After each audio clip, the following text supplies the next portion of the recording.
Senhoras e senhores, informamos que a Associação Brasileira das Instituições de Pesquisa Tecnológica e Inovação, a ABIPT, tem a honra de convidá-los para o Congresso ABIPT 2012, com o tema Tecnologia para um Brasil Inovador e Competitivo, a ser realizado em Brasília entre os dias 14 e 16 de agosto deste ano. Mais informações na entrada deste auditório. É com satisfação que registramos e agradecemos as ilustres presenças das seguintes autoridades e personalidades que se apresentaram a este cerimonial. Pela IF Sertão Pernambuco, Dr. Sebastião Rildo. Pela Tecpar do Paraná, Dr. Júlio Félix. Pelo Instituto Eldorado de São Paulo, Dr. Paulo Ivo. Senhoras e senhores, daremos início ao primeiro painel da nossa programação, com a financiadora de estudos e projetos, FINEP, com o tema As Novas Mudanças e Suas Linhas de Atuação e Financiamento, com o palestrante Dr. Edgar dos Santos Roca. Bom dia mais uma vez a todos. Queria agradecer também o convite para estar ministrando essa apresentação aqui sobre o momento, né, da FINEP, que, como adiantei na abertura, está passando por uma fase de transição e aí, inclusive, buscando se adequar, né, aos novos desafios, né, que foram largamente apresentados na mesa de abertura. Então, um pouco isso que a gente quer trazer, vai ser bem rápido, mas eu acho que é importante em termos de informação, de transparência.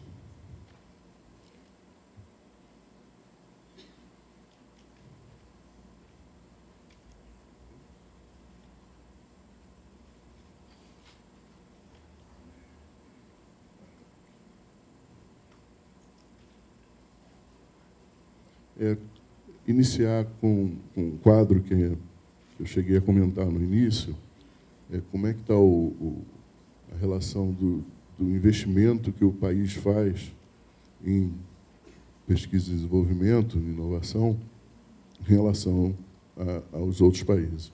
Então, o que eu queria chamar a atenção, que o Brasil, aqui, isso aqui é um dado de, enfim, 2010, isso chegou a 1,3%, mas com ênfase nos recursos públicos, nesse financiamento, em relação ao PIB.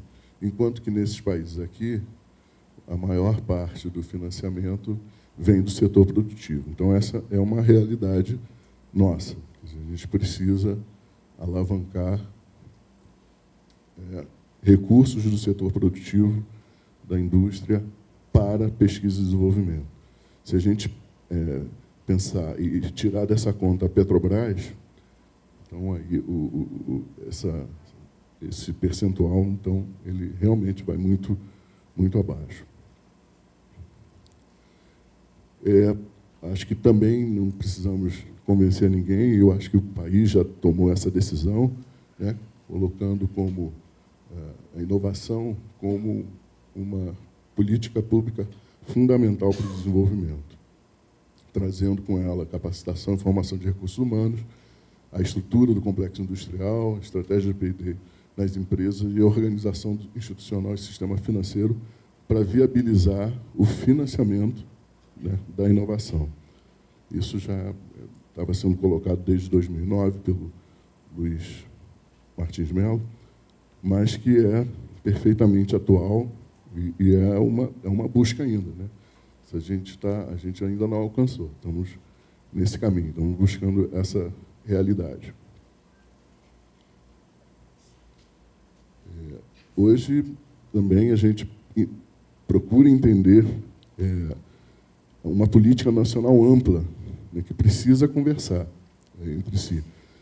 Então, a gente tem, desde o plano de aceleração de crescimento, passando pela política industrial. Hoje a gente está com a política do Brasil Maior, a política de defesa, que foi retomada, né?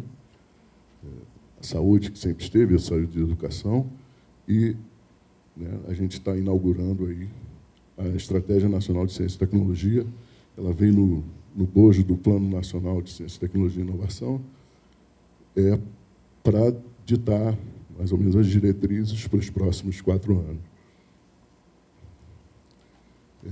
Como eixos dessa estratégia, né, o governo definiu, manteve, né, eu acho que está seguindo a mesma linha, a promoção da inovação, e já começa a pensar num novo padrão de financiamento público para esse desenvolvimento,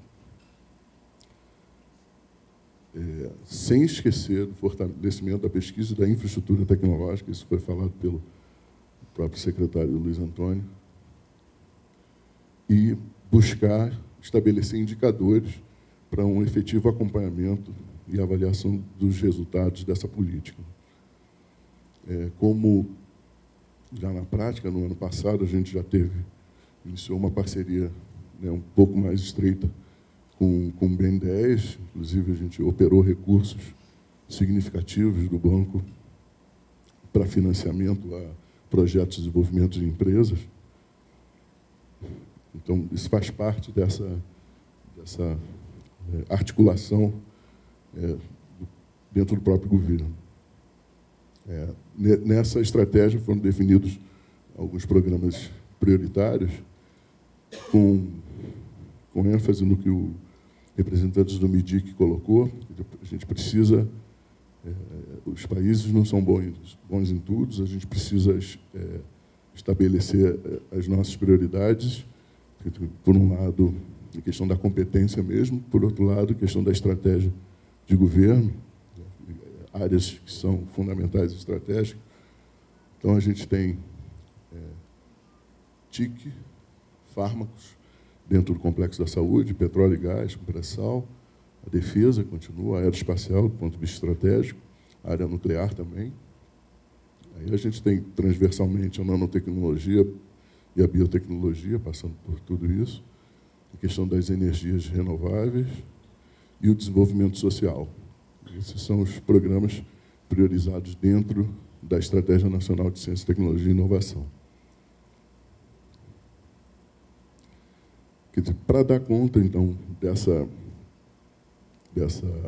nova diretriz, embora siga mesmo o mesmo padrão que a gente já vinha traçando desde o início, principalmente do governo Lula, a FINEP, tradicionalmente, ela tem alguns instrumentos, como os financiamentos reembolsáveis, que são os financiamentos diretos, né, à empresa, que seriam empréstimos com condições diferenciadas, com taxas de juros subsidiadas, com prazos alongados para esse financiamento. Os financiamentos não reembolsáveis, basicamente, hoje, mais de 95% dos recursos desse financiamento são oriundos dos fundos setoriais, todos acho que conhecem, e o foco de apoio principal às instituições de pesquisa, e já surgindo, nos últimos anos, uma nova forma de financiamento às empresas, que seria através da subvenção econômica.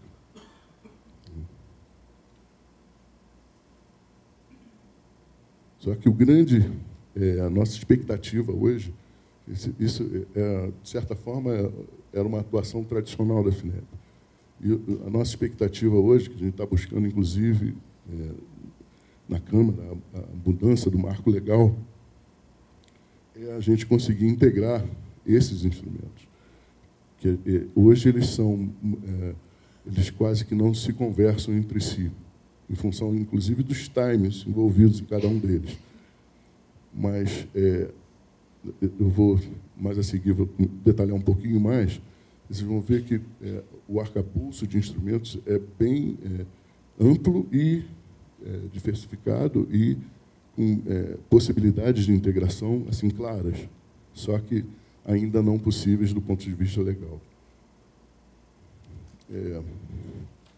Para se ter uma ideia, a gente pode ter instrumentos para apoiar desde a pré-incubação de empresas, né, até a sua expansão e consolidação. Aqui tem vários instrumentos, tem o Inova Brasil, que é o financiamento direto às empresas, tem a subvenção nacional, tem o fundo de investimentos, chamado Inovar. Você vê que o Inova Brasil ele pega desde o crescimento até a expansão e consolidação das empresas. A subvenção nacional ela consegue pegar algumas empresas nascentes, né, e continuar também nesse fluxo aqui. Assim como o Inovar, o fundo de investimento para empresas já estabelecidas, também pegando desde uma fase de crescimento até a expansão. A gente tem o PAP Subvenção, que é a colocação de pesquisadores, mestres, doutores nas empresas. E tem dois instrumentos que são voltados bem para a empresa nascente, que está começando, são os primeiros apoios, né? Uma delas é o PRIME, que é aquele primeira empresa, que através das incubadoras a empresa recebe o primeiro apoio para dar sua alavancagem, e tem também o programa Inovar Semente. E, paralelo a esses instrumentos, a gente tem todo o apoio às instituições de pesquisa em relação à infraestrutura, a questão dos projetos cooperativos, tem se intensificado mais, pesquisas e estudos. Fundamental, quer dizer, antes até, inclusive, de integrar os instrumentos, a gente busca integrar esses agentes aqui, empresa e CTs. O tempo todo foi colocado, né, que o nosso desafio enquanto país, que para a inovação é alavancar, mobilizar as empresas para cumprirem o seu papel nesse processo de inovação. As instituições de pesquisa, a gente entende que elas conseguiram chegar num patamar de excelência na sua capacitação mais básica. Então, o país hoje é um dos 13 maiores geradores de conhecimento, em termos de citação, quer dizer, é reconhecidamente um país que gera recursos humanos e conhecimento. Agora, a apropriação desse conhecimento que não está sendo ainda feita pelos agentes que deveriam estar fazendo, que são as empresas, as nossas empresas. Então, nesse contexto, as ações estratégicas que hoje a FINEP está pensando, né, para frente, e a gente passou por isso, está passando, né, inclusive uma revisão do seu modelo institucional. Como eu disse na abertura, a gente começou com um planejamento estratégico de 2009, 2010, apontando por uma série de questões que precisariam ser tratadas, né, para o futuro que estava se desenhando. Então, uma das questões era, efetivamente, a definição da FINEP como instituição financeira, até porque o próprio Banco Central já começava a identificar que a FINEP era a única instituição financeira que não era ainda auditada ou acompanhada, regida pelos parâmetros e pelas regulamentações do Banco Central. E o volume de recursos que ela estava operando já justificava isso. Então, a gente avançou, basicamente, em 2011, nessa discussão, e estabeleceu um modelo institucional que não fizesse a FINEP perder a sua característica de poder apoiar toda aquela gama de instrumentos e de público, né, desde a pesquisa básica até a empresa lá no final, na sua produção, mas que desse condições, e talvez até mais autonomia ou independência, para captar recursos, né, e talvez, nesse sentido, trazer mais recursos para o próprio sistema. A gente está também trabalhando de forma bastante pesada num novo sistema de informação.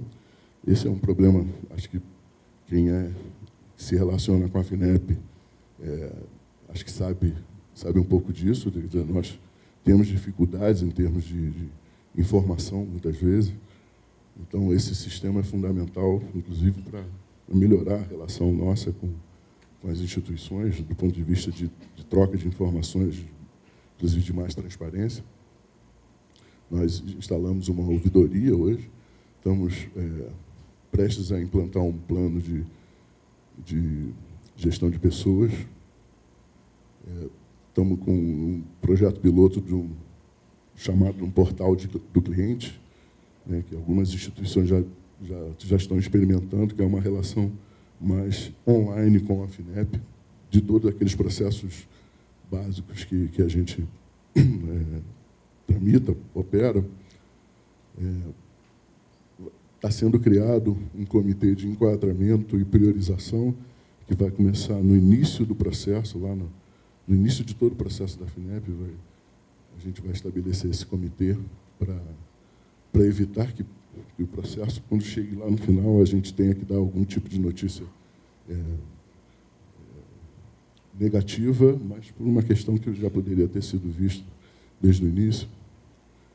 E também estamos prestes também a lançar uma política operacional que vai se basear em programas de centralização, fomento, a questão dos programas tendo como base os setores estabelecidos na Estratégia Nacional de Ciência, Tecnologia e Inovação e, ao mesmo tempo, usando fortemente a questão da descentralização, no primeiro momento, através dos estados, né, com as FAPs, e uma política de fomento, estabelecendo... E a questão da integração dos instrumentos, para a gente, vai ser muito cara se a gente conseguir viabilizar. Isso vai afetar diretamente a nossa forma de eventualmente, fomentar novas ações. Para tanto, alguns requisitos são básicos para a gente dar esse passo. Uma delas é a alteração do marco legal. Então, todas essas questões hoje estão sendo discutidas na Câmara. A necessidade de, em função desse reconhecimento pelo Banco Central, desse novo paradigma e, enfim, nova regulamentação que a gente vai precisar atender, vai ser necessário capitalizar a empresa para fortalecê-la como instituição financeira junto ao Banco Central. Do ponto de vista também de marco legal, está se buscando a questão do fluxo contínuo para a subvenção. Hoje não é possível. E também, através dos sistemas de informação que a gente está buscando, da modernização, tentar simplificar ao máximo os processos e aumentar a descentralização, né, para que a gente possa trabalhar com mais qualidade e quem precisa de um atendimento mais próximo, né, através dessa descentralização, conseguiria ter. A gente tem alguns exemplos. Para começar, a gente está com essa integração de programas que está sendo buscada, vai sair junto com a política operacional, e o projeto piloto da Embrapi, que a gente está em fase ainda inicial de implantação, para poder se fazer uma avaliação de como é que vai se comportar essa proposta, né, que veio oriunda do próprio ministro Mercadante, mas que está abraçada pelo atual ministro, Marco Antônio Raupp, e que, enfim, a gente vai tentar dar andamento. Para ter alguns números, para vocês terem uma ideia, quer dizer, a situação que a gente está, né, aparentemente, né, tem um crescimento, né, bastante significativo em termos de recursos. Mas eu vinha conversando ao longo desses dias, né, com esse aumento, né, significativo, né, radical de recursos nos últimos 10 anos, por que a gente ainda está numa situação difícil? Porque, na verdade, acho que entre outros motivos, tem vários outros, mas a demanda a oferta de recursos aumentou, mas a demanda qualificada também aumentou bastante. Então, a partir daqui, a gente pôde inserir novas instituições, novas competências, que passaram a ser demandantes futuros. Então, isso, de certa forma, explica esse aumento e que não está sendo suficiente para dar conta da demanda. Em 2011, a gente chegou a 1,9 bi, eu acho que tem aqui os dados. O que a gente contratou em 2011? Quase 2 bilhões. Está no ápice, né, desse fluxo, mas, ainda assim, eu acho que todos vocês, muitos, sofrem do fato de não conseguirem receber, nem serem contratados, nem receber, muitas vezes, o desembolso. Em termos de desembolso, a gente liberou 1,7, mas isso tem a ver com um limite também que o próprio governo estabelece, tanto para orçamento quanto para desembolso financeiro, disponibilidade real de recursos. O consolidado, pegando toda a parte de FNDCT, subvenção e crédito, em 2011, os números fechados ainda não foram totalmente fechados, por isso que eu não consegui nem trazer um gráfico atualizado, trazendo uma ordem de grandeza, mas de maneira da dimensão, né, do que a gente vem operando. De novo, a gente experimentou um crescimento que não foi tão significativo, né, mas ainda assim é um crescimento considerável. Esse ano de 2011, principalmente em função do crédito, o crédito passou que é esse amarelinho aqui, ele passou de 1 bilhão em 2010 para 1,7 bilhões em 2011. Né? E o FNDCT, que era de 2,2, ele caiu para 1,8. A subvenção também caiu um pouco, de 500 para 380. Esses números acabam, né, variando entre si, mas isso pode estar indicando uma tendência de estabilização de recursos. Esse pode ser acho que talvez o desafio grande que a gente tenha aí pela frente. O limite dos fundos setoriais, isso o nosso presidente tem colocado, está batendo realmente no teto. A gente precisaria ter alguma nova saída, talvez. Quer dizer, o país pode dar uma grande melhorada e as arrecadações, né, voltarem a crescer e a gente volta a ter mais recursos. Mas isso vai estar sempre vinculado ao desempenho do país. Enquanto que a gente certamente vai precisar de mais recursos até para viabilizar a melhoria desse desempenho, né? Então, de onde sairiam esses recursos? Um desafio. Então, para terminar com desafios que a gente está entendendo que vai ter que enfrentar, a necessidade de ampliação e flexibilização das fontes de financiamento para a inovação.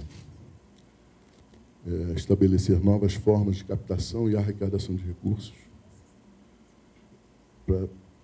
É um dado que também já vem sendo colocado, um dos principais fundos setoriais, né, que é o CTPetro, né, que foi o primeiro, aliás, foi o primeiro fundo setorial, mas ele já tem uma data para acabar. Né?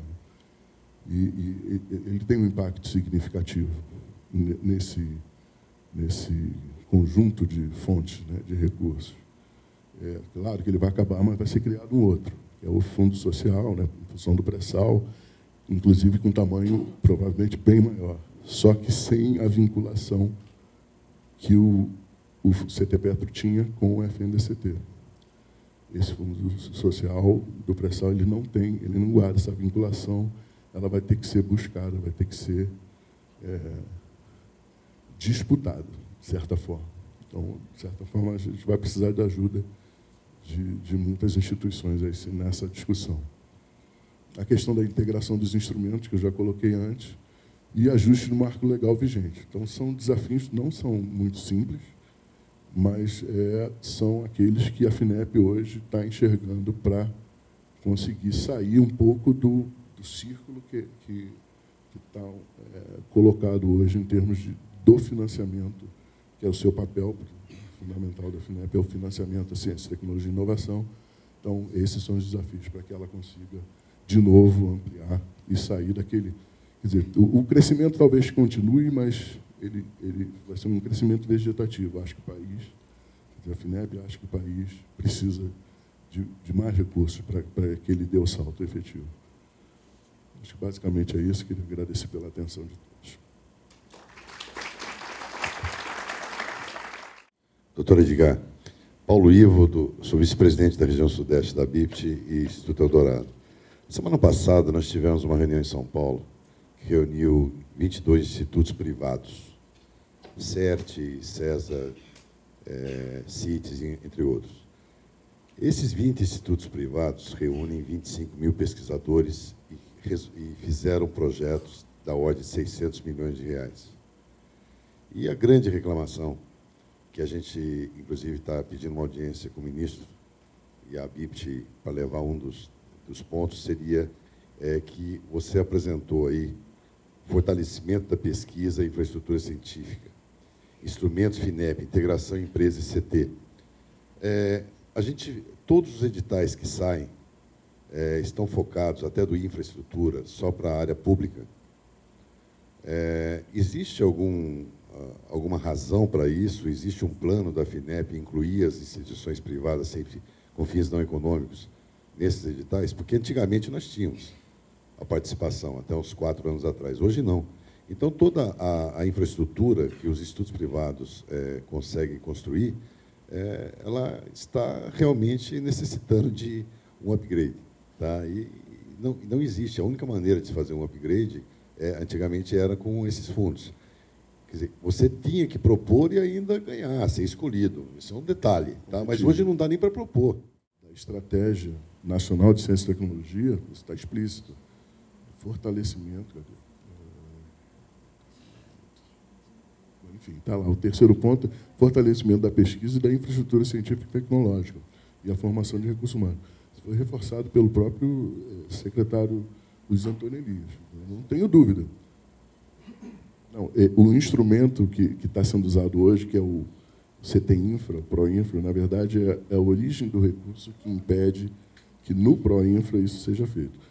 Mas, se lembrar, a gente chegou a ter, entre 2004 e 2006, o Modernite. Exatamente. Que ele deu uma interrompida quando veio com a chegada do Cibratec. E, de fato, mas do ponto de vista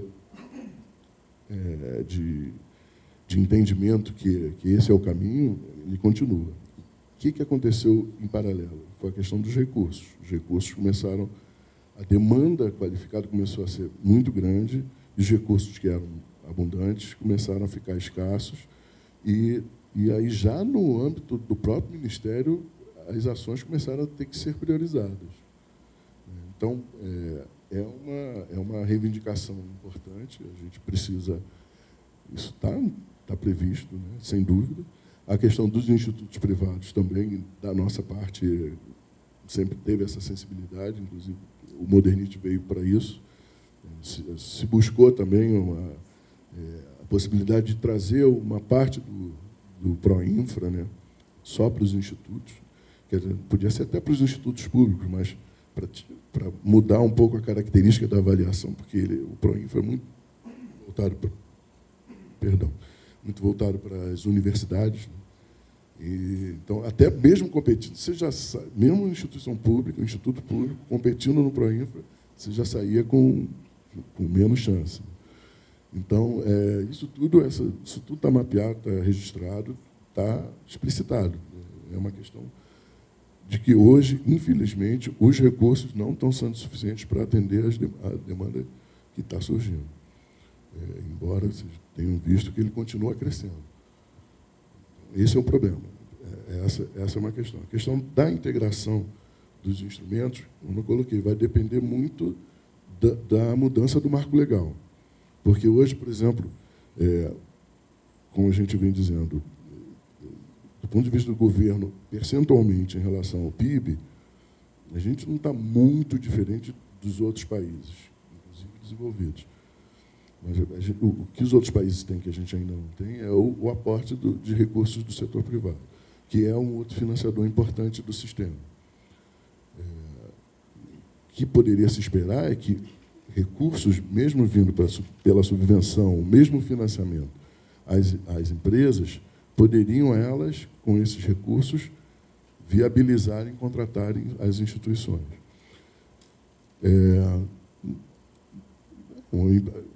Enfim, dependendo do recurso próprio da empresa, eu acho que não existe restrição legal. Eu acho que ainda não tem, por exemplo, eu dou o exemplo sempre da Petrobras, que é um marco. A Petrobras sempre fez isso. Muito antes de qualquer política, ela já tinha essa relação com as instituições de pesquisa. A gente não tem empresas, a gente pode contar na mão empresas como a Petrobras, né, que tem essa relação. Hoje, acho que já aumentou bastante, mas o país precisa de muito mais, né, inclusive naqueles setores que estão colocados ali. A gente precisa alavancar. Agência Nacional de Águas. Eu gostaria de saber o que nessa reforma que está sendo feita na FINEP, o que está sendo feito para reduzir a burocracia na FINEP, a morosidade na análise dos projetos. Nós que trabalhamos com os fundos setoriais, sabemos que, a partir da aprovação da ação por parte do comitê setorial, a FINEP leva, no mínimo, 2 anos para lançar um edital. Quer dizer, se tivesse de morrer gente, já tinha morrido, já tinha sido enterrado e nada a FINEP faria nesse período todo de burocracia que existe lá. Eu colocaria, inclusive, como um desafio ali. Reduzir a burocracia e reduzir o tempo de análise desses projetos. Tem a simplificação e a descentralização. De fato, a gente concorda muitas vezes com essas críticas. Eu não sei exatamente se depois que o fundo setorial aprova, a gente demora 2 anos para lançar, mas, de fato, a gente tem alguns problemas. Mas o marco legal, muitas das coisas não são... A burocracia não é por conta da FINEP, é por conta do marco legal, principalmente em relação aos recursos não reembolsáveis. Para você ter uma ideia, hoje a gente é totalmente acompanhado, auditado pela CGU, enfim, TCU, que vai desde o processo lá do termo de referência que sai do fundo setorial, né, que é o digamos, é um marco de uma ação que vai ser implementada pela agência executora, que é a FINEP. Desde o termo de referência, a gente já começa a ser auditado pela CGU. Então, hoje, a gente tem que seguir, além dos requisitos formais técnicos especificados pelos fundos, pelas diretrizes estabelecidas, tem que cumprir todos esses requisitos. Muitas vezes, a gente é obrigado a não viabilizar um termo de referência porque ele não está na conformidade com o que estabelece, ou pelo menos com o que cobra esses órgãos de controle. Mas, de fato, é fato que a gente tem, muitas vezes, morosidade nesse processo. Então, uma das questões que a gente começou com o portal do cliente, vai continuar com o sistema de informação, e, enfim, para tentar simplificar ao máximo o processo. Mas eu tenho a impressão que a maior crítica, e essa ainda vai perdurar muito tempo, é a questão das prestações de conta. Esse é um processo que, se o marco legal não for alterado, a gente não tem como fugir dele. Mas é uma questão mais voltada lá para o final do processo. A questão do início do processo, acho que a gente tem realmente dificuldades e essa automatização que a gente está buscando, a gente espera que minimize um pouco esses problemas que a gente acaba causando no sistema. Com relação a esse projeto da FINEP, que já recebeu, inclusive, a autorização do Banco Central para se transformar no banco de financiamento, pensando já no que foi dito, inclusive, à mesa, da heterogeneidade do sistema de inovação no Brasil, como ficaria, no caso, a relação desses financiamentos não reembolsáveis, né, que é uma parte significativa para fomentar a inovação em áreas de pouco adensamento, né, ser redundante aqui, dessa mesma inovação, né? Como ficaria particularmente esses casos? A sua possibilidade e a sua função em tratar desses recursos também. Então, essa questão continua mantida. Só que o principal financiador hoje dos recursos não reembolsáveis são os fundos setoriais, né? São recursos que vêm, né, são arrecadados pelos diversos fundos setoriais e desembocam no FNDCT, e a FINEP, a Secretaria Executiva, opera esses recursos. Então, a fonte de recursos é a mesma, vai continuar sendo a mesma, os fundos setoriais. E, hoje, ela é única. Eu acho que a questão maior que se espera, que uma das apostas, é que, nessa nova conformação, a gente consiga ampliar a possibilidade de buscar, captar recursos de outras fontes, eventualmente empréstimos, BID, Banco Mundial, como a gente já teve no passado, para trazer e viabilizar mais recursos para o sistema. Mas, hoje, os recursos não reembolsáveis, eles são, basicamente, oriundos dos fundos setoriais. Então, do ponto de vista da operação, continua da mesma forma, a gente não muda nada. Muito obrigado pela explicação que o senhor está colocando de maneira bastante sintética para a gente sobre o novo momento da FINEP, que para nós clareia uma série de coisas relacionadas à visão de futuro, e o senhor vai entender porque eu estou dizendo isso. Falo em nome dos municípios, principalmente em nome do Sistema Municipal de Ciência, Tecnologia e Inovação de Vitória e Espírito Santo, já tivemos alguns contatos com a FINEP, e é uma preocupação nossa na questão da desburocratização e da descentralização, na medida que isso não chega nos municípios. A questão da heterogeneidade, inclusive, só será resolvida na medida que o agente local, o município, porque ele detém essa proximidade, consiga trabalhar. Somos cerca de 180 municípios hoje no país, com esforço e orçamento para ciência, tecnologia e inovação, alguns mais avançados, outros menos.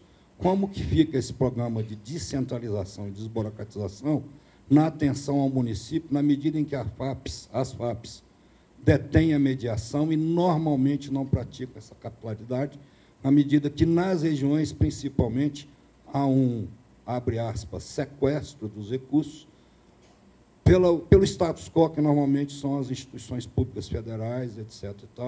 E isso dificulta a ação do município na interação com o setor produtivo. No nosso caso lá, isso é claro, nós temos os recursos, temos 20 anos de operação e precisamos desesperadamente integrar, que é um município pequeno e a cadeia produtiva extrapola seu território. Como que a FINEP está olhando essa questão com os municípios? Porque é no município que estão as barreiras, as burocracias, os obstáculos a serem vencidos. Tem algum raciocínio da FINEP em contemplar os municípios? Muito obrigado. E gostaria de saber da organização se nós vamos ter acesso às cópias das apresentações. Muito obrigado. Eu coloquei, quando dei o exemplo da descentralização, as FAPs, talvez seja por isso que você está falando, porque, nesse momento, elas estão mais organizadas. Você tem, né, um CONFAP, um conselho, enfim. E digamos assim, o caminho natural para a gente, pelo menos, começar. Mas a ideia da descentralização ela é mais ampla. Ela não é restrita a isso, ela é mais ampla. Eu diria o seguinte, talvez, pontualmente, seja mais difícil a gente conseguir essas coisas, mas talvez um fórum, uma organização, enfim, para início de conversa e negociação, pode surgir. A gente vai ter uma área voltada para fomento muito ligada à micro e pequena empresa, que pode ser um caminho a ser junto com o SEBRAE, enfim, pode ser um dos caminhos de ponto de articulação. Essa área, pelo menos, que está sendo estruturada dentro da FINEP. Mas eu diria o seguinte, a descentralização ela é mais ampla, né, no sentido mais amplo mesmo, porque até com a FAP a gente já tinha alguma relação, né? Então, a gente está querendo dar um passo realmente adiante, não é manter a mesma coisa, é realmente descentralizar, inclusive com instituições privadas também, nada impede. Não existe nenhuma, a priori, restrição. É uma questão de amadurecimento e avaliação.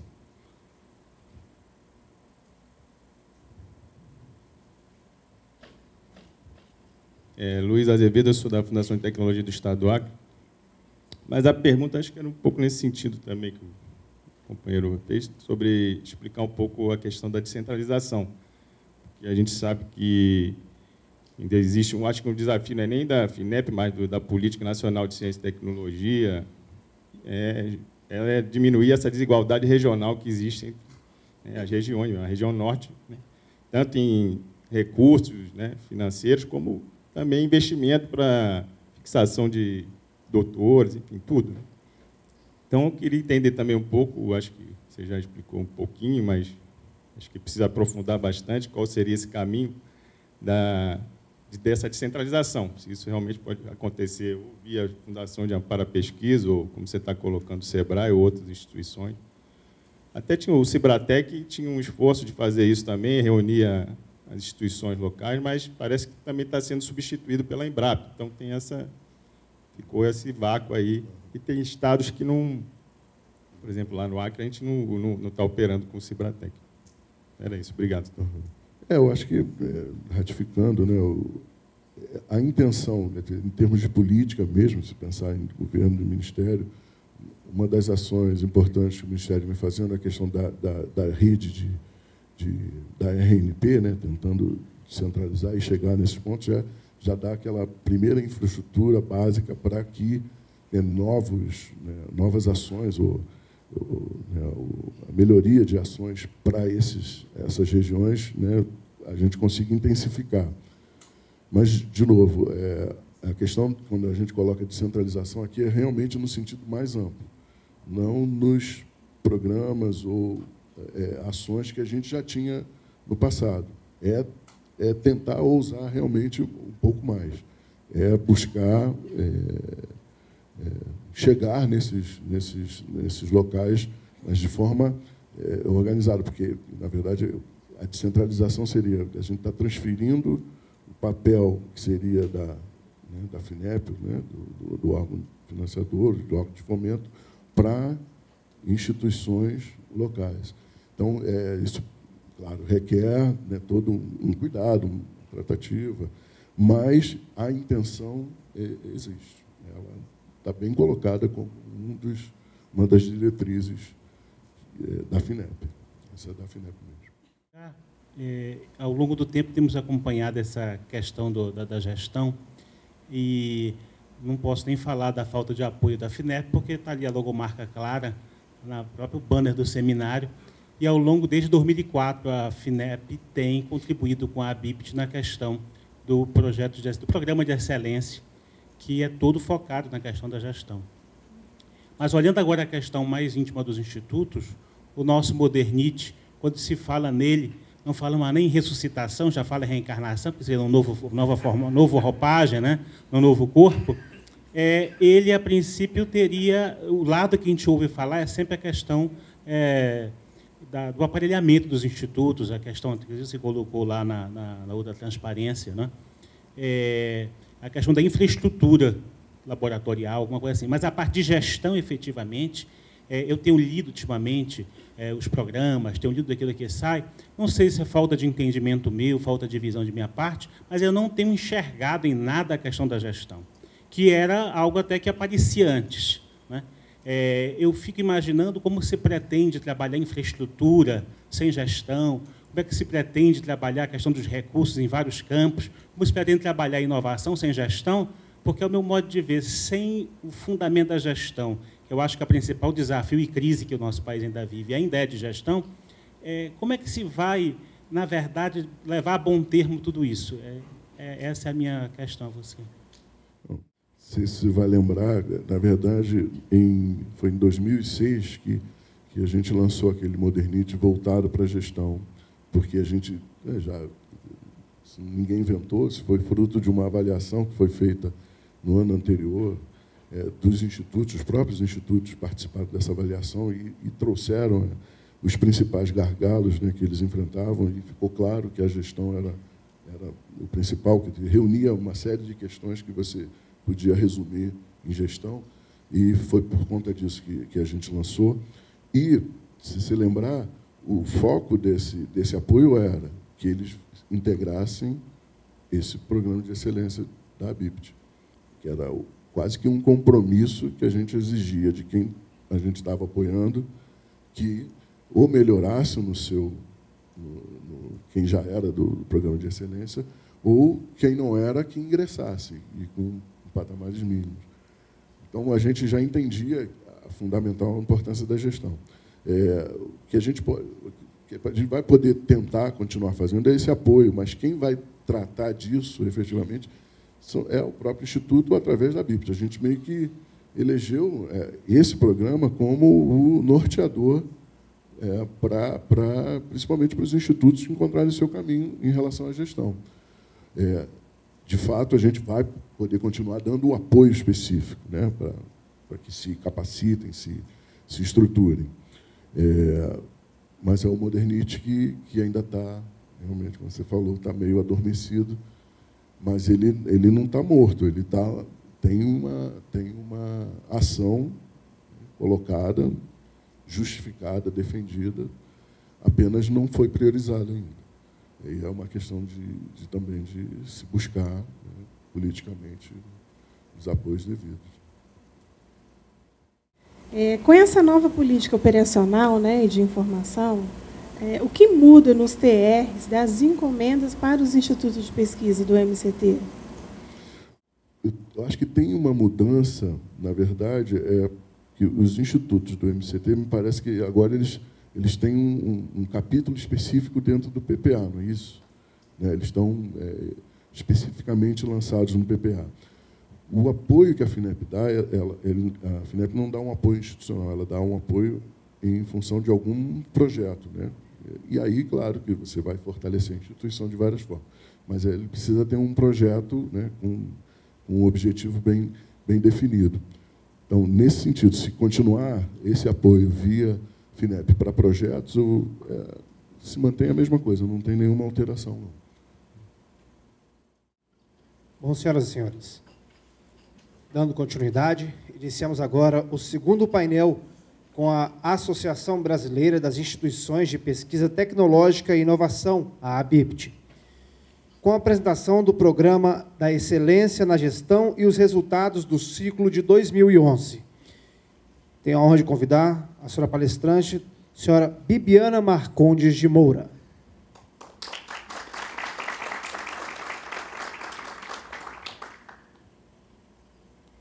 Bom dia a todos.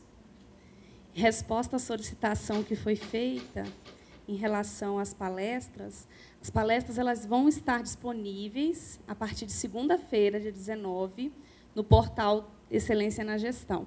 No finalzinho da minha apresentação, a gente tem o endereço completo, vou passar para vocês, tá bom?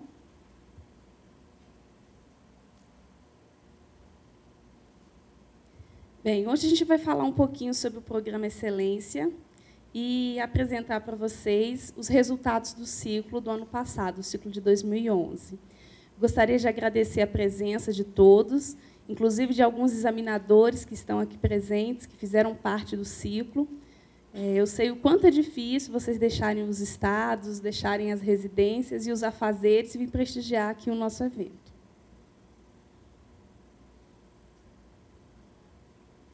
Bem, o objetivo do programa é apoiar a melhoria contínua da excelência na gestão, disseminando os critérios de excelência através dos modelos da FNQ, da Fundação Nacional da Qualidade, e do GES-Pública, que são os dois modelos que a BIPT dissemina para todos aqueles associados e parceiros.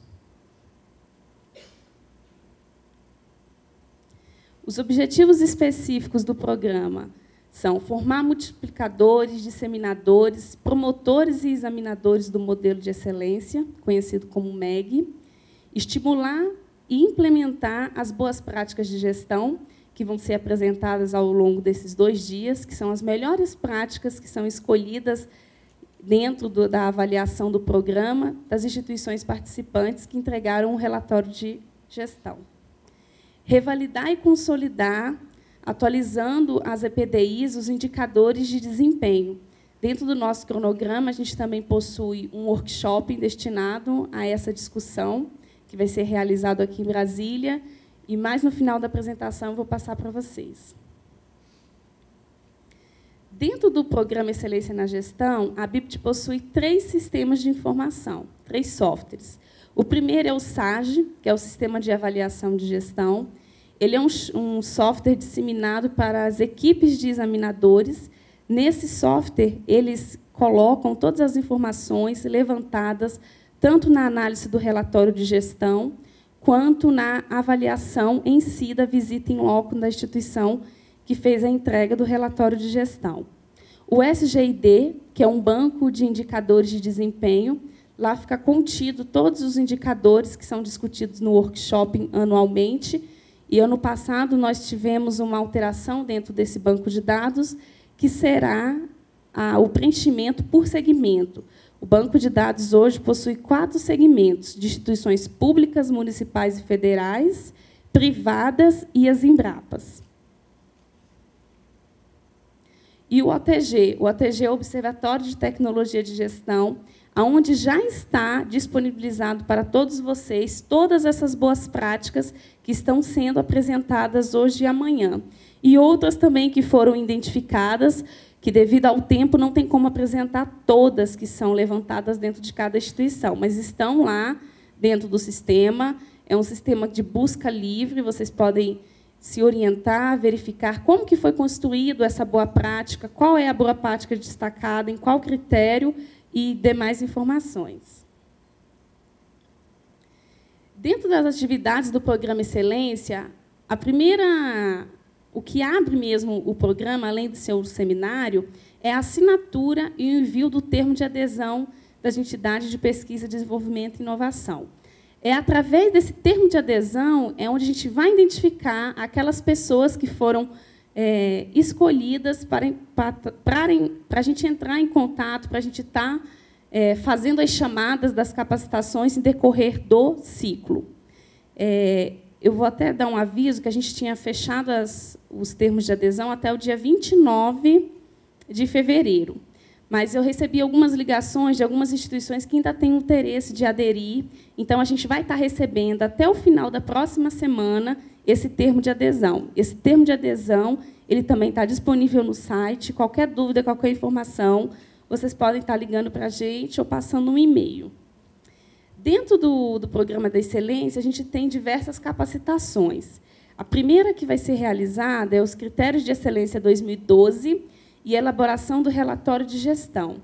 Essas capacitações elas são disseminadas tanto no modelo FNQ quanto no modelo GES-Pública.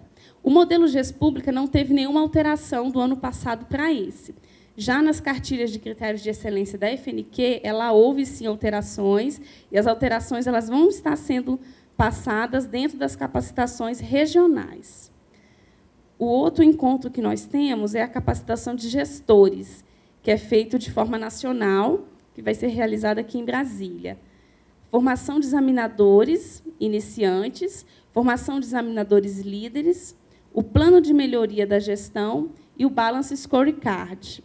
Inclusive, nessa capacitação do Balance Scorecard, nós colocamos uma enquete dentro do nosso site, porque muitas instituições querem que seja realizada em determinada região. E eu solicito, então, a vocês que entrem e façam a votação. Nós temos 3 regiões que estão sendo cotadas: região Centro-Oeste, região Nordeste e região Sudeste. Onde tiver mais número de votos, vai ser feita a capacitação. Temos também a discussão sobre os indicadores de desempenho, que eu já falei, que é constituído dentro do workshop. A elaboração do relatório de gestão, pelas entidades de pesquisa, desenvolvimento e inovação. E, dentro dessa entrega do relatório de gestão, no nosso cronograma, a gente coloca uma determinada semana, regionalmente, onde será dado esse apoio, essa assessoria nas dúvidas que terão, né, sobre a elaboração do relatório de gestão. Dentro do processo de avaliação, a gente tem a emissão do relatório de avaliação, que esse seria um último passo.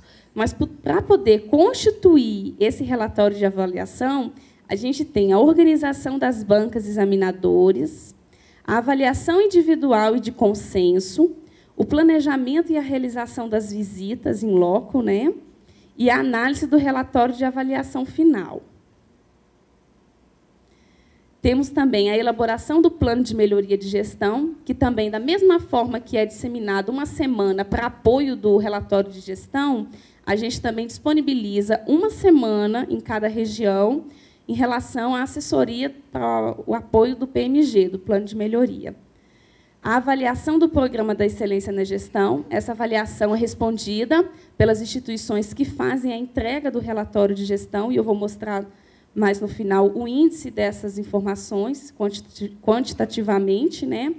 E o seminário de divulgação dos resultados do ciclo, que é esse que está acontecendo hoje e amanhã. Quais são os benefícios de participar, de aderir, de estar participando do Programa da Excelência na Gestão? O primeiro deles é a disseminação, o desenvolvimento, uma visão sistêmica da organização, porque, através dessas capacitações, os critérios conseguem nortear essa visão como um todo da instituição, e não por setores.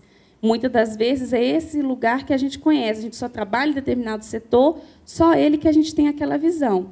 E o projeto ele vem orientar e dar esse melhor conhecimento do setor e da instituição. A utilização do modelo, que é conhecido e utilizado mundialmente, o maior comprometimento da força de trabalho, né, com os objetivos institucionais, com a missão, com o planejamento estratégico, a identificação de pontos fortes e oportunidades de melhoria, uma maior integração entre a equipe, né, a cooperação interna e até mesmo novos parceiros, né, o conhecimento de tecnologias, práticas, informações, o acesso a resultados na aplicação de tecnologias da gestão no setor, porque, através dos encontros, das capacitações, são trocadas várias informações, várias ideias de instituições parceiras ou instituições que desenvolvem até mesmo o mesmo produto que o seu. Isso é importante para essa competitividade saudável. A implementação da cultura da avaliação, ou seja, toda vez que você está ali verificando, checando, atualizando, você está melhorando cada vez mais o seu setor e a sua instituição. A melhoria contínua do desempenho da organização, como eu disse, né, cada ciclo é uma nova reestruturação que se sofre.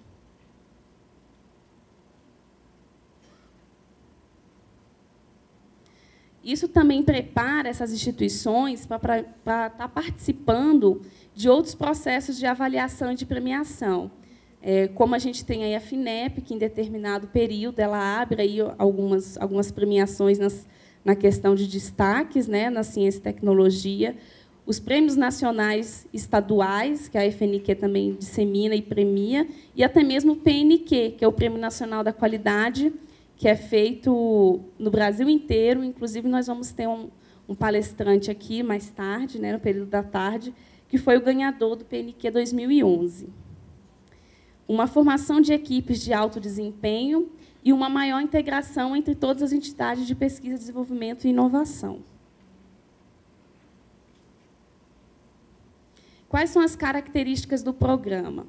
Ele mescla capacitações regionais, né, e nacionais. A gente tem aí algumas capacitações que são feitas simultaneamente nas 5 regiões e outros encontros, como os workshops e o seminário, que é feito de forma nacional, aqui em Brasília. Com isso, o que acontece? A gente tem a redução dos custos, né, de cada participante nos principais treinamentos, porque é oferecido um em cada região. O apoio à elaboração do relatório também ele é feito regionalmente, ou seja, cada região vai receber aquela equipe de consultores, de apoiadores, para estar tirando suas dúvidas. Nós temos algumas informações a nível de numéricos, né? No ciclo de 2011, nós tivemos 230 pessoas capacitadas, 230 colaboradores. Desculpa, 430. Entre 80 pessoas capacitadas no Centro-Oeste, 136 no Sudeste, 65 no Sul, 68 no Nordeste e 81 no Norte. Esses números somente é das capacitações, não está contando nenhum workshop, nenhum seminário. No seminário e workshop, nós tivemos quase 800 pessoas aí que foram disseminadas os critérios de excelência. E, com isso, a gente tem tido um aumento crescente dos nossos 3 últimos ciclos. Em 2009, nós tivemos 31 adesos, em 2010, tivemos 45, em 2011, tivemos 48. Com isso, os relatórios de gestão entregues também foram aumentando. Tivemos 5 em 2009, 13 em 2010 e 21 em 2011. Os números de examinadores também que compõem as equipes de avaliação, tivemos 50 capacitados em 2009, 95 em 2010 e 2011. O número de pessoas treinadas, tivemos 226 em 2009, 397 em 2010 e 430 em 2011. Os números de eventos também foram 20 encontros, 20 eventos disseminando a cultura da excelência em 2009, 25 em 2010 e 30 em 2011. As assessorias do Programa da Excelência, em 2009, não havia sido implantado. Implantamos isso a partir de 2010, onde tivemos 9 assessorias, e em 2011 tivemos 17. Essas são as 21 instituições que entregaram um relatório de gestão. A ABIPT, Sempre Petrobras, no Rio de Janeiro, a Embrapa Agrobiologia, também no Rio de Janeiro, Embrapa Amazônia Ocidental, em Manaus, Embrapa Amazônia Oriental, em Belém do Pará, Embrapa Florestas, Paraná, Embrapa Informática Agropecuária, em São Paulo, Embrapa Meio Ambiente, em Jaguariúna, São Paulo,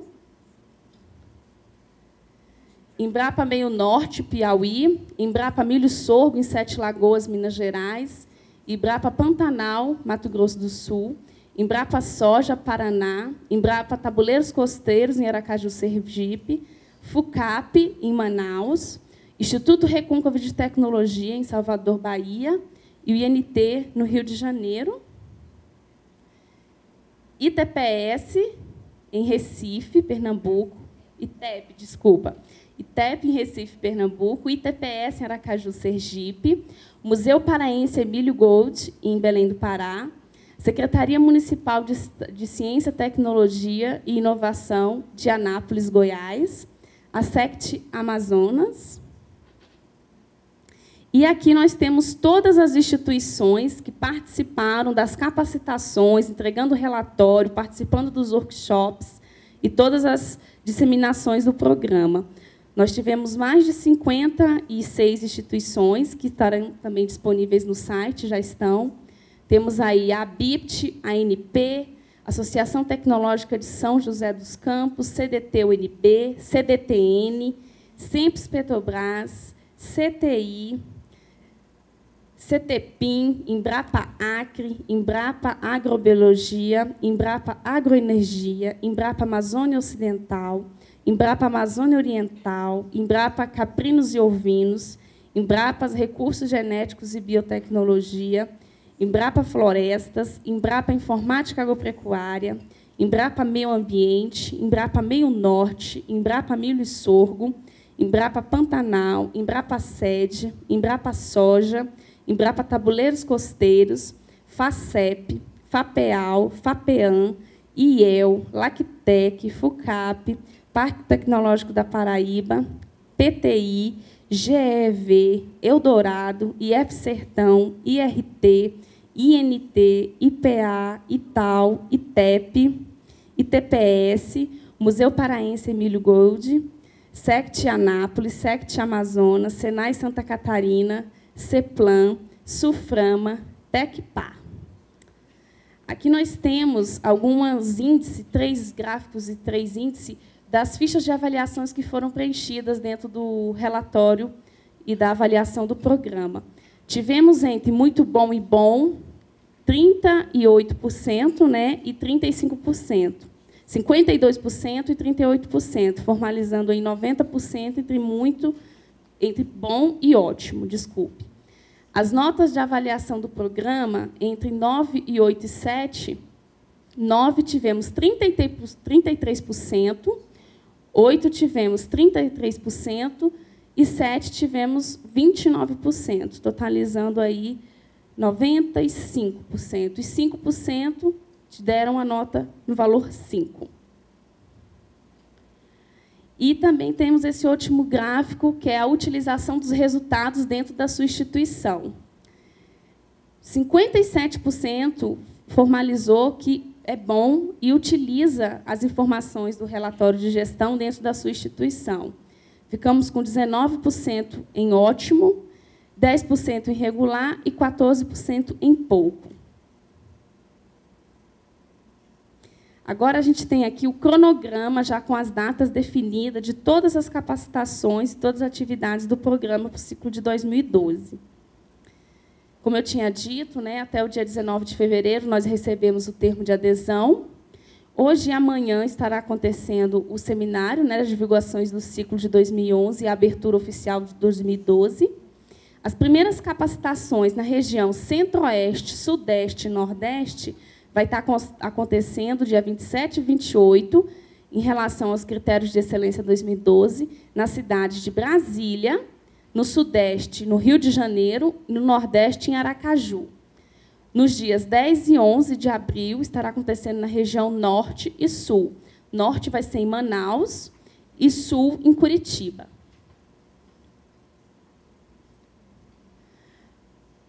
Em sequência, a primeira capacitação dos critérios de excelência, a gente tem a elaboração do relatório de gestão, que vai estar acontecendo dia 29 e 30, Centro-Oeste, Sudeste e Nordeste, também em Brasília, Rio de Janeiro e Aracaju, e dias 12 e 13 de abril na região Norte e Sul, Manaus e Curitiba. O próximo encontro do workshop será das capacitações dos gestores, que estará acontecendo aqui em Brasília, dia 27 de abril. Desde já, eu queria convidar a todos a participar desse workshop, né, de gestores, coordenadores, secretários executivos, chefes gerais. E o tema central desse workshop vai ser planejamento estratégico. Na próxima semana, os senhores estarão recebendo esse convite para estar participando desse nosso próximo evento. A capacitação, né, do BSC, como eu havia dito para vocês, tem uma enquete para escolher uma das 3 regiões, e será no dia 10 e 11 de maio. O apoio à elaboração do relatório de gestão vai ser no período de 14 a 18 de maio, de segunda a sexta, na região Centro-Oeste, Norte e Sul, e de 21 a 25 nas regiões Nordeste e Sudeste. O workshop para discussão dos indicadores de desempenho será realizado dia 31 de maio e 1º de junho, aqui em Brasília. As capacitações de examinadores iniciantes será realizada entre 14 e 15 de junho, Norte, Nordeste e Sudeste, e 21 e 22 de junho, Centro-Oeste e Sul. O prazo para o preenchimento dos indicadores das medições dos indicadores de desempenho do SGID será de 1º a 30 de junho, que é o banco de dados referente ao ano anterior, ou seja, ao ano passado, que vai ser por segmento. Cada instituição recebe uma senha e as orientações de como ele entra nesse banco de indicadores de desempenho e preenche as informações referentes à sua instituição. A capacitação de examinadores líderes vai acontecer aqui em Brasília, no dia 19 e 20 de julho. O prazo para a entrega do relatório de gestão, o RG, é até 31 de julho. Até 31 de julho, a BIPT está recebendo esses relatórios, onde a gente começa a montar essas bancas de avaliação e disseminando e colocando para cada grupo, que é composto de, no mínimo, um examinador líder e 2 examinadores iniciantes. A organização das equipes de examinadores elas serão formadas de 1º a 8 de agosto. A análise do relatório de gestão, o prazo é de 1 mês, de 10 de agosto a 10 de setembro. A realização das visitas às instituições de pesquisa, desenvolvimento e inovação será de 12 de setembro a 5 de outubro. A elaboração do relatório de avaliação será de 5 a 12 de outubro, que é o relatório de avaliação final, que é o produto dessas equipes, né? Aí nós temos aí a análise dos resultados, que é de 15 a 26 de outubro. O envio dos relatórios às instituições participantes que fizeram a entrega do relatório, de 5 a 16 de novembro. E nós temos uma última capacitação do ciclo, que é a capacitação do PMG, que estará acontecendo na região Centro-Oeste, Norte e Sul, dia 5 e 6 de novembro, e dia 8 e 9 na região Nordeste e Sudeste. E o apoio após essa capacitação vai ser no período de 26 a 30 de novembro, região Centro-Oeste, Norte e Sul, e de 3 a 7 de dezembro na região Nordeste e Sudeste. O prazo para a conclusão do PMG será dia 28, né, de fevereiro de 2013, e o seminário, novamente, onde a gente coloca e apresenta todas as informações referentes ao ano de 2012, está previsto para os dias 7 e 8 de março de 2013, aqui em Brasília. Aí tem meus contatos, né? Se vocês quiserem anotar, para quem não possui, o telefone, qualquer dúvida. Esse é o portal do Excelência, inclusive o portal ele foi repaginado, tem bastante informações, onde todas essas palestras vão estar contidas, e sempre que tem capacitação aberta, as inscrições também, que já se encontram abertas, vocês podem entrar no site, no nosso portal, e efetuar as inscrições para as capacitações do ciclo. Temos também aí o nosso Facebook, alguns examinadores, algumas pessoas já participam. Eu gostaria de solicitar que vocês aderissem ao PEG dentro do Facebook, porque lá também a gente coloca todas as informações referentes ao projeto e referente mesmo à excelência na gestão. E o nosso Twitter também, que é @bipt, que a gente também dissemina todas as informações, além do Gestão CIT, o Informe ABIPT, que muitos já estão cadastrados e já recebem. Eu gostaria de agradecer mais uma vez e obrigada.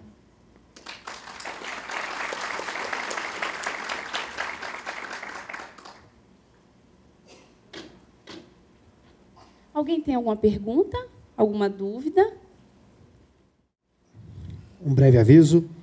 Estamos disponibilizando 2 ônibus com destino para o Shopping Boulevard e o Shopping Iguatemi, que terá saída às 12h10 e retorno às 13h40 dos referidos shoppings para o seminário.